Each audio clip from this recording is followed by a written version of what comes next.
What's good? It's your boy Jay. That's me.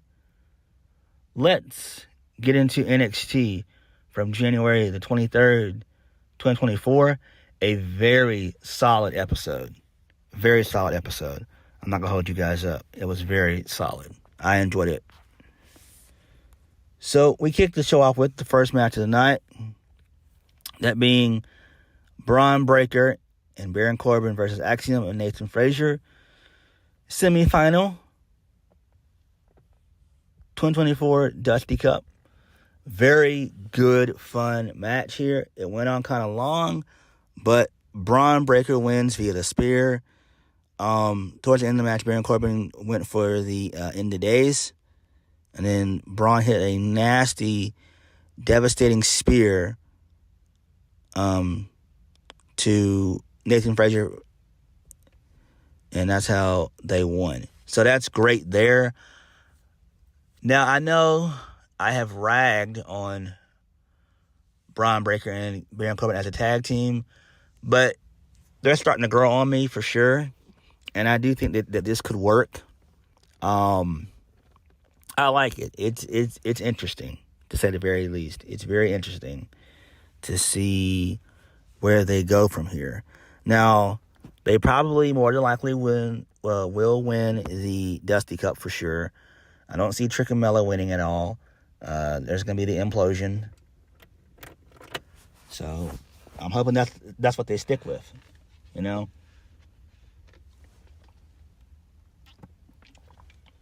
Because Trick and Mella, you can still do the feud with them, and you don't necessarily have to have them winning the Dusty Cup, you know? Mella can still turn on Trick.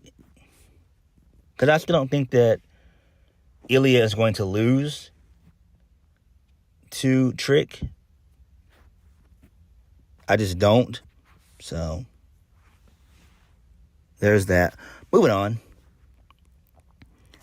So, speaking of Ilya Dragunov. So, Ilya Dragunov, he is glad to be back. And then he's having a conversation with Josh Briggs. So, Josh Briggs is taking any advice he got from DWL last week. Dragunov is the measuring stick in NXT, according to Josh Briggs, which is true. And he wants to see where he measures up in the pecking order. Dragunov says that he likes his bravery, but he needs to be honest with himself and be careful of what he wishes for. Josh Briggs says that it's not cool that he's making Trick Williams do double duty at Vengeance Day.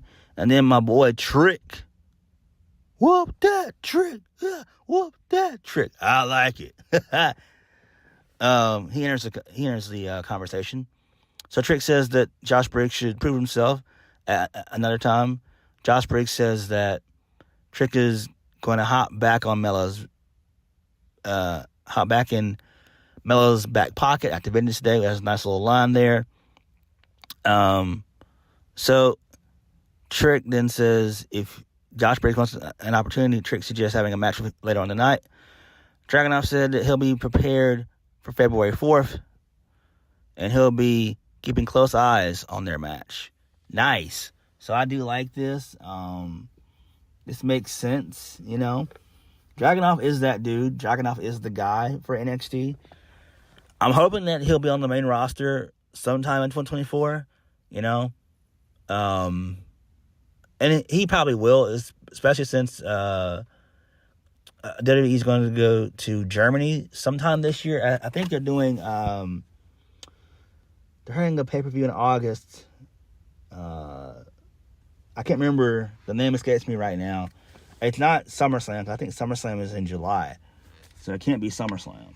It can't be. But anyway, I would expect for Dragunov to be on that show. Like, that's a no-brainer. But I'm hoping that Dragunov loses the title come Stand and Deliver, and then from there he goes onto the main roster. Because I feel like Dragunov would do very, very well in the main roster, especially in the mid-card, for sure. He would do very, very well. Moving on. So Fallon Henley tries to reassure Ren Sinclair, who's talking to herself. She's trying to psych herself up and everything else. She's very, very nervous and timid about her first match and everything else. So that's all right. Next, we see my boy, William Regal. He's back. Hell yeah. And the crowd popped. Really good shit there. They popped. Very good reaction. Regal chants broke out. And this was great. So Ava Raine had a very productive meeting with William Regal and Shawn Michaels. Ava is going to be the new general manager of NXT. William Regal says it's a thankless job, but he knows that she can do it. William Regal said he'll be there for her if any problems come up. So this is great. I do like this. I'm hoping that William Regal joins No Quarter Catch Crew. I would love that. I would really, really love that. It's great to have Regal back on television. It's great. It is absolutely great. I am so glad. This is great. This is excellent. Excellent shit here. I'm glad that William Regal is back. I can't wait for him to say War Games. You know, Regal is that dude. Or they could break up No Quarter Catch Crew and have Charlie Dempsey be managed by his pops. I think that'd be great too. Because No Quarter Catch Crew, they're okay, but man, that Miles Bourne, no, he does not need to fucking talk. He doesn't. I'm not being mean, no offense, but bruh, no. The only talker of the group should really be Drew Gulak. Moving on. Next, Lash Legend defeated Ren Sinclair. So, Lash Legend wins via a clothesline or something like that. So, I like that. Lash Legend is she's getting better. I like her character for sure, and you know the metaphor is great. It's great. I really like them as a faction. Noam Dar, man, he's been with WWE for 9 years now. It's insane he's been there that long. Damn, it's insane he's been there that long. Shit. Him and Cedric Alexander are still around. They're still around. And speaking of Cedric Alexander, what happened to him? I thought he was supposed to be on SmackDown a couple times, but he's not. I'm hoping that Triple H has no plans for Cedric to give him to Shawn Michaels, and that way Shawn Michaels can use him on NXT. I think that'd be great. Cedric Alexander on NXT could kick ass. Moving on. So, out the mud, they beat down the family. They assaulted a couple of people. Jada Parker, she beat down one of the ladies. They tore a couple plates up and everything else, and they sent a message to Tony D and Stax. So that was great. Really good stuff. Moving on. My girl, Ariana Grace, she does another good speech inside the women's locker room, but nobody's listening to her at all. She's talking about, something her mom taught her when she was younger, and then she talked about, A, B, C, D, and all that stuff. So that was great there. Then Elektra Lopez, her sexy ass comes in, and she's looking for Lola Vice. So that was good stuff there. Moving on, Dijak versus Joe Gacy. Thank the creator that the match didn't happen. It was a no contest. So basically, Dijak and Joe Gacy beat the shit out of each other. Dijak did a Cyclone Big Boot through the NXT podium, which broke. Then Dijak hits High Justice on the announce table. And then Joe Gacy is able to get back up from that. He puts him in the sleeper hold, and then the referees and security guards, they pull apart Joe Gacy and Dijak. So this is okay. I mean, I'm fine with this, but man, oh man. Dijak, nope, not it. Not it. The guy's not it. He's okay in small spurts, but he's not it. He's really not it, man. Again, what does this prove? Like, what's the end game to this? What's the end game to this shit? Neither guy's doing anything. So if you don't have plans for them, then just move those guys up. You know, put Dijak on Raw and put Jay Gacy on SmackDown, or however you want to do it. It doesn't matter. Do something with these guys. Moving on. So Von Wagner, he's training with Robert Stone. And Robert Stone's kids are training him and everything else. And I think the kids asked Von if he's ready. And he says, fuck yeah, which was great. And so they're doing like a bunch of training stuff and everything else. So that was good there. So I do like that. And Braun's able to take down one of the punching bags. So that was great. So he also, they showed him playing football. I think he went to Florida State, I believe it was. Florida State. So that's pretty cool. Nice. Moving on. Lexis King versus Trey Bearhill. Lexis King wins via the coronation. It was quick. This went about maybe, I think, 3 minutes. And I believe that Bearhill only got a little bit of offense in. I'm not a fan of Trey Bearhill. Just not. It's just like, he's just big for no reason. And where was Eddie Thorpe? You know what I'm saying? Like, where was Eddie Thorpe at? They should put them together as a tag team and see how they do with that. But as singles guys, nah, fuck that shit. No. Carl Fredericks, a.k.a. No, my bad. Eddie Thorpe, a.k.a. Carl Fredericks. I don't see what people see in him. He's okay. I mean, he's got, you know, good matches with Dijak when they had the NXT Underground stuff a while back. But outside of that, nah, man. Not my cup of tea.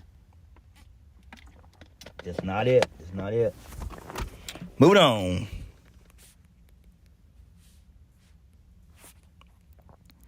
So,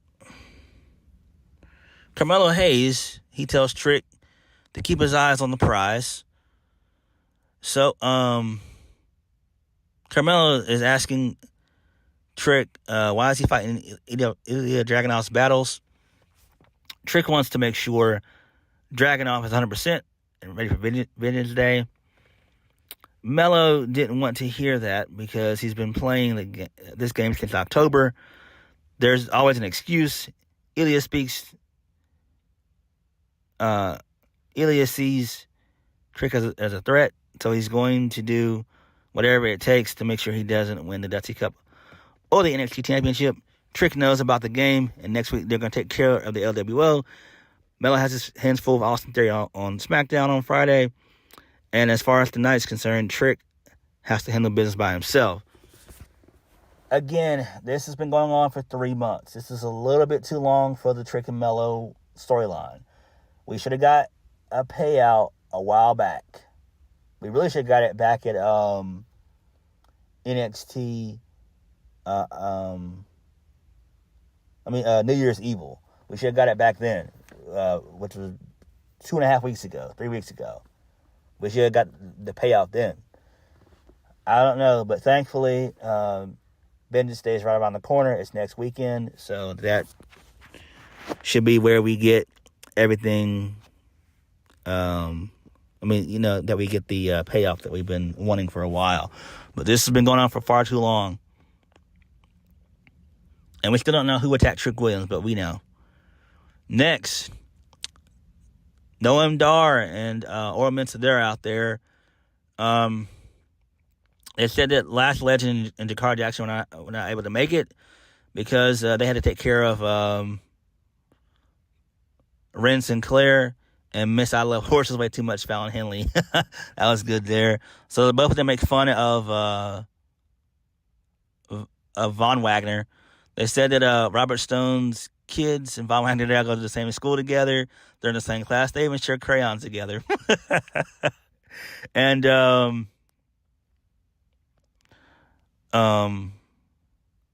Dar just says that Von doesn't It doesn't matter how hard Vaughn trains, you can never beat him. And that's why he's happy to give him a Heritage Cup match next week. So they eventually introduce Lola Vice, her sexy ass. So she gets on the mic and says at the moment she and Elektra Lopez linked up, she knew there was an expiration date on their friendship. All credit due to her. She's a rising star in NXT. Jumped on the Lola Vice jet ski. Tried to ride as long as she could. She's a leech. She tried to use me and her star power. She tried to use me and my star power to make her career relevant again. She got sick and tired of carrying dead weight. She dumped her over the top rope and out of her life, like the baggage she is. And then Noam Dar asked her if she has any regrets. Lola's like, she doesn't regret anything. She doesn't regret these people watching her every move. She doesn't regret all the women in the locker room being jealous of her star power, and she doesn't regret getting this contract on her own.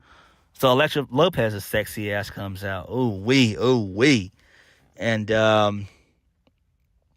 Elektra Lopez cut a great promo. So she says she's beginning to question who the hell she really is, that being Lola Vice.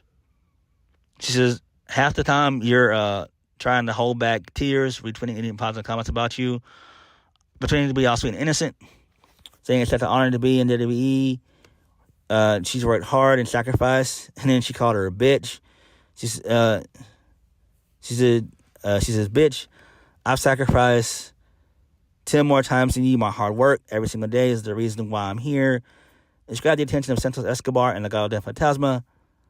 La Madrina is real. I forgot what that stands for in Spanish. I gotta look that up. And then she says, you got here by checking your ass on Instagram. 1 minute you're auditioning for a Lifetime movie, the next you want to be MMA fighter. Shadowboxing in your bikini. Real talk. I'm looking at the biggest phony on WWE right now. And so they continue to jaw back and forth. And then Lola Vice says that she wants to burn Vice City to the ground. And then they have a little brawl scene, which is great. I love this. This was tremendous. Ooh wee. This was great. This was beautiful. Good stuff.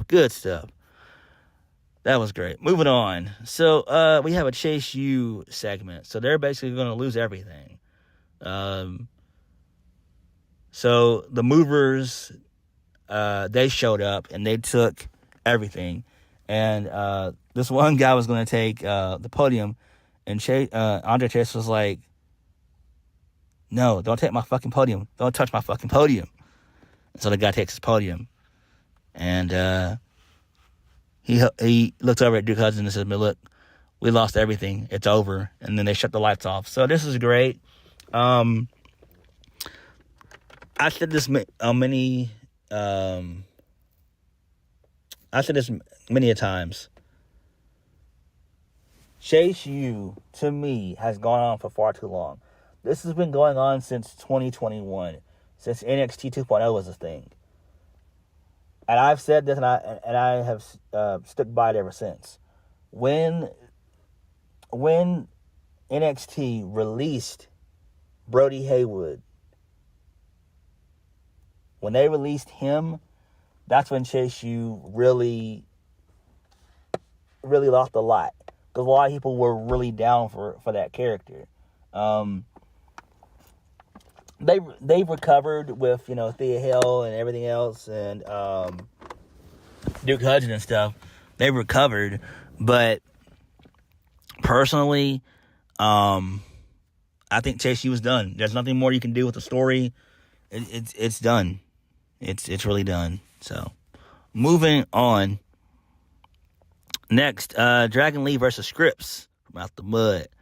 So, Tony D and Stacks, they come in, they get involved. They get into a brawl. And this allows for Dragon Lee to connect with Operation Dragon for the 1, 2, 3. All right. So, moving on. Brenly Reese, she tries to give some positive encouragement to Malik Blade and Edith NFA. So this is nice. I do like this. She wants them to like write down five things that they liked about the match and 5 things they didn't like about the match. So interesting there. Moving on. Lyra Valkyria didn't want any help from Tatum Paxley. She's tired of her stalking her, basically. Next, Blair Davenport versus Carmen Petrovich. Blair wins via the Kamagoye knee for the 1-2-3. And I do like Carmen Petrovich. I love how she was coming out with her entrance and she had a katana with her. And, you know, that was pretty cool. They need to be doing the same thing with Xia Li on the main roster. And where the fuck has Xia Li been? Pardon my French, but where has she been? We've not seen her in a while on the main roster. Again, this is the problem that I have with Triple H sometimes. Like, if you don't have plans for some of these men and women, bring them down to NXT for a while. You know? Moving on. So, Kelly Kinnaid had a backstage interview with Ridge Holland. She asked what are his thoughts on the choice words that Joe Coffey said last week. Ridge said that nobody was going to save him. He said he got his ass handed to him. Ridge stepped away from the Brawling Brutes to prove himself at NXT. And Gallus continues to put hurdles in front of him. Ridge said he's willing to take on Gallus all by himself. Okay. I don't know how long that's going to last, but we'll see. Again, this is interesting to have him back in NXT.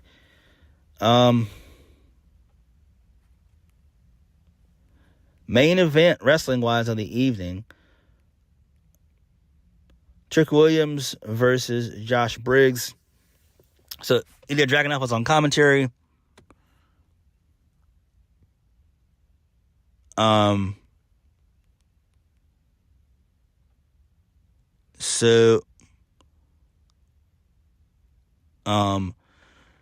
Trick Williams gets the win. I think it was via the pump-up kick for the 1-2-3, the pump knee strike. So, post-match, Josh Briggs drops Trick Williams with a clothesline from hell. So, referees are trying to pull Dragunov away from Carmelo Hayes.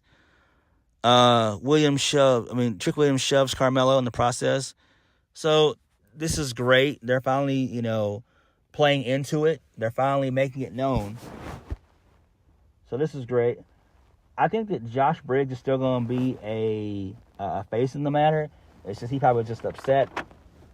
I don't think he's going to go full-fledged heel. He might. I don't know. But, Trick and Mello, we're finally getting some legs to this feud. Finally. And, moving on from that, so Lexis King, he tries to flirt with JC James via hell. Riley Osborne tells King to back off. Riley Osborne wants to have a private conversation with Thea Hale. JC Jane tells Thea that she needs to calm down because she's too overly excited. And don't forget that she's a grown-ass woman. She's only 20. She's not grown. Next, moving on.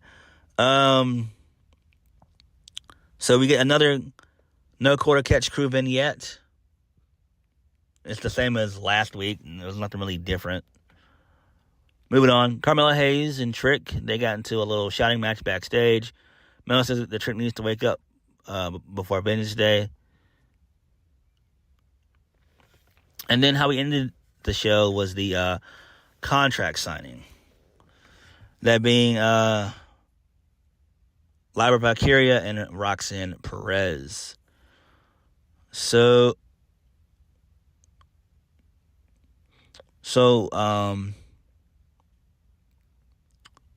Roxanne Perez, she gets on the mic. She says that we're a lot alike and all this other nonsense. She said that they respect each other. She said the stand-in delivered main event came 9 weeks early. Lyra Valkyria says that she agrees. She said they've had a parallel path the last 12 months. She said that the day Roxanne won the NXT Women's Championship, that's the same day she made her debut. And then basically, she started to, hold on. Basically, so Roxanne Perez tried to say if Lyra Valkyria handle the pressure, she's got to, dig deeper and chase down the very championship that she never lost in the first place. At Vengeance Day, there's no more triple threat, no more fatal four-ways, no more battle royals, no more match stipulations. She finally gets her one-on-one match. And then Roxanne Perez says that when she wins, that will mean that every single thing that she went through last year was worth it. And Lyra will travel down the same road she had to travel down. And so Lyra was like, look, don't think I have been keeping my eye on you. She's watched Roxanne Perez grow from this girl so happy to be here to a confident woman who's not afraid to snap when her buttons are pushed. She said that she's not trying to push her buttons or even replace Roxanne Perez. She says she thinks so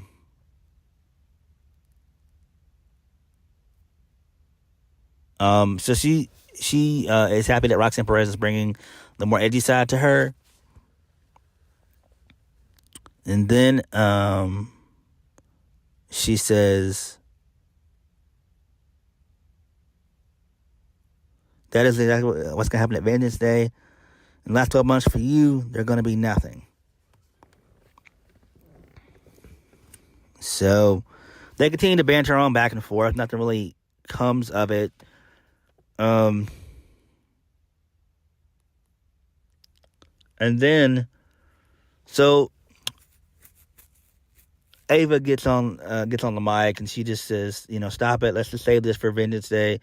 Let's sign the contract, and they do. She wishes them both good luck. And then Lyra shakes hands with Roxanne Perez, and then out of nowhere, Tatum Paxley jumps Roxanne Perez from behind, and she hits a power bomb through the table. And then Tatum Paxley starts hugging Lyra Valkyria, and then Lyra shoves Tatum down, and then Lyra tells Tatum Paxley to stay away from her. So I do like this. This was good, if we're being honest. But this shouldn't have been the main event of the show. It really shouldn't have. This is something that you could have actually put in the middle of the show, not the end. That's just me. But this does give this match a little bit of heat to it, I guess. But overall, NXT was great. It was solid. I enjoyed it. I really did. What did you guys think? Like, comment, and subscribe. I'll catch you guys later. Peace.